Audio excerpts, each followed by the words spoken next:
Surtout quand on est dans les premières phases d'un projet d'innovation sociale et qu'on envisage de déployer notre solution auprès d'une population ou sur un territoire donné.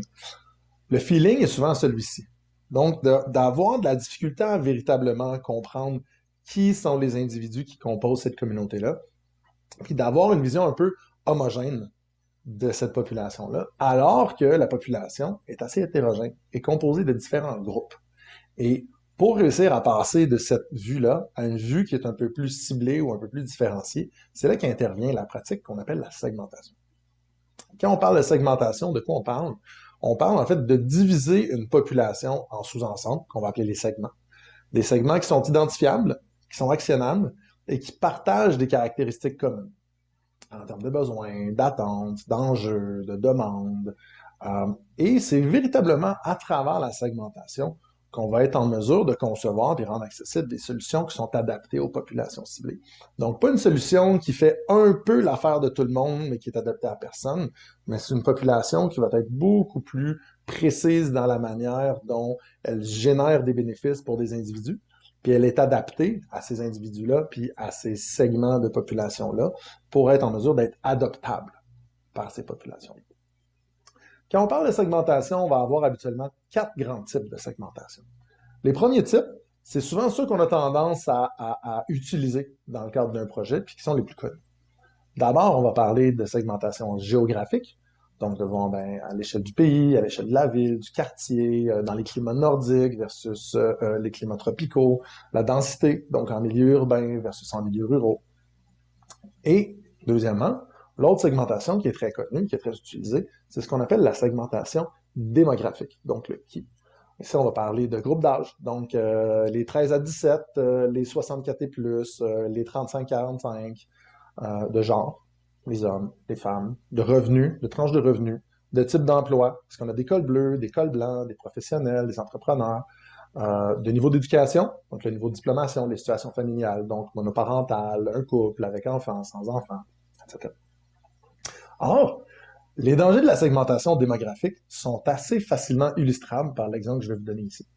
Si on parle d'un homme né en 1948, qui a grandi au Royaume-Uni, de religion catholique, qui a été marié deux fois, père de deux enfants, qui habite dans un château et qui est très fortuné, euh, on a deux exemples ici. On pourrait parler du prince Charles, mais on pourrait également être en train de parler de Ozzy Osbourne. Deux personnages qui, ici, de manière assez rigolote, en fait, présentent à quel point, quand on se définit à travers des caractéristiques en termes d'âge, de revenus, etc., de situation familiale, ben, ça réussit pas à nous donner un portrait beaucoup plus clair de qui cibler, comment les cibler, puis comment créer une solution qui est adaptée à leurs besoins.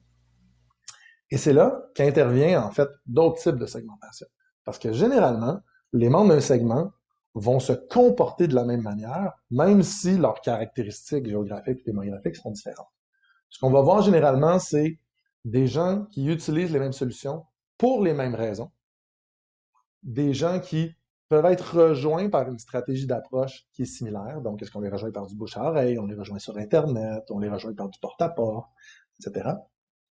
Et qui se servent de référence entre eux et elles pour évaluer les différentes solutions, notamment à travers des démarches de bouche à oreille. Et ici, quand on veut être en mesure de retrouver ces éléments-là, ce qu'on va aller voir, c'est les deux autres types de segments, de segmentation qui nous restent. Donc, ce qu'on va parler d'une segmentation psychographique, donc de comprendre c'est quoi le style de vie de la personne, est-ce que c'est quelqu'un qui est bohème, qui est casanier, qui est expérientiel, type de personnalité, des gens introvertis, extravertis, qui cherchent l'aventure, des opinions sur des sujets, des opinions politiques par exemple, des intérêts, des attitudes, des valeurs. Et également, ce qu'on va appeler une type de segmentation comportementale. Donc ici, on va parler des bénéfices qui sont recherchés ou les différentes habitudes et comportements d'usage. Une manière de représenter ces deux types de segmentation-là, qui est assez connue, c'est la notion de persona. Donc ici, ce qu'on va tenter de faire, c'est d'essayer d'identifier ce qu'un usager type va tenter d'accomplir dans son travail, dans sa vie. Donc, c'est quoi les différentes tâches qu'on cherche à accomplir? Les bénéfices, donc les résultats que l'usager cherche à atteindre, les bénéfices concrets qu'il ou elle souhaite en retirer. Et finalement, les irritants, donc les résultats négatifs, les risques, les obstacles que l'usager souhaite éviter. Et on va réaliser qu'on va retrouver des groupes de population qui ont les mêmes tâches, bénéfices et irritants, même si leurs composantes géographiques et démographiques ne sont pas les mêmes. Je vais vous donner un petit exemple. Ici, par exemple, on a un exemple sur une notion de persona dans le domaine de la sécurité alimentaire. On trouve le portrait ici de Dimitri, 43 ans, perdu son emploi dans le secteur de la construction à cause d'un problème récurrent de toxicomanie. Depuis, il y a de la difficulté à se replacer. Bénéficiaire de l'aide sociale, il vient de louer une chambre dans un nouveau quartier. Il a accès à un mini-frigo, un petit rond de poêle pour se faire à manger. Danny connaît peu de personnes dans le voisinage, est méfiant, mais sort régulièrement de chez lui à la recherche d'opportunités pour rejoindre le marché du travail. Deuxième persona comme exemple, on va retrouver ici Esther. Esther est résidente du quartier depuis sa retraite il y a 17 ans. Elle a 84 ans, elle s'est récemment fracturé la hanche en tombant l'hiver dernier. Depuis l'incident, elle est réticente à entreprendre des longues marches par temps froid. Elle tient cependant à garder la forme en marchant quotidiennement autour du pâté de maison et en profite généralement pour aller acheter du pain et des conserves pour les restes de la journée au dépanneur du coin. Fière, elle n'aime pas demander de l'aide, mais demeure prête à aider tout le monde à la moindre demande. Et finalement, on a ici André. André a 31 ans. Il est devenu paraplégique et a perdu l'usage partiel d'une main suite à un accident de voiture. Bien que confiné à son fauteuil roulant, son appartement est aménagé de manière à ce qu'il puisse se débrouiller et effectuer des tâches simples et cuisiner des plats nécessitant peu de préparation. Jusqu'à récemment, André bénéficiait d'un soutien à domicile pour quelques heures par semaine, ce qui lui permettait l'embauche d'une préposée pour préparer quelques repas. Mais le nombre d'heures a été revu à la baisse par les services sociaux. Il reçoit parfois de la visite de sa sœur qui demeure à environ 1 heure et demie de voiture de chez lui. Cette dernière en profite généralement pour faire quelques courses pour lui. Malgré ça, il est fréquent qu'André manque d'aliments au cours de la semaine et doive s'en remettre à l'aide de ses voisins pour combler ses besoins alimentaires.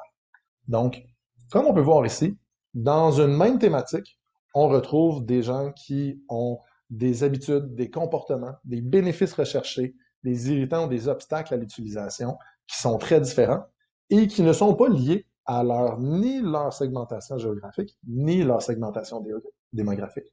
Et c'est véritablement quand on arrive à l'échelle de comprendre ces personnes-là, ces individus-là, qu'on en vient à être en mesure de designer une solution qui répond aux besoins et qui représente le minimum d'obstacles pour faire en sorte que la solution soit facilement utilisable et utilisée par ces différents usagers. Et c'est là qu'intervient, en fait, toute la valeur et le rôle d'une bonne segmentation quand vous travaillez à définir vos solutions.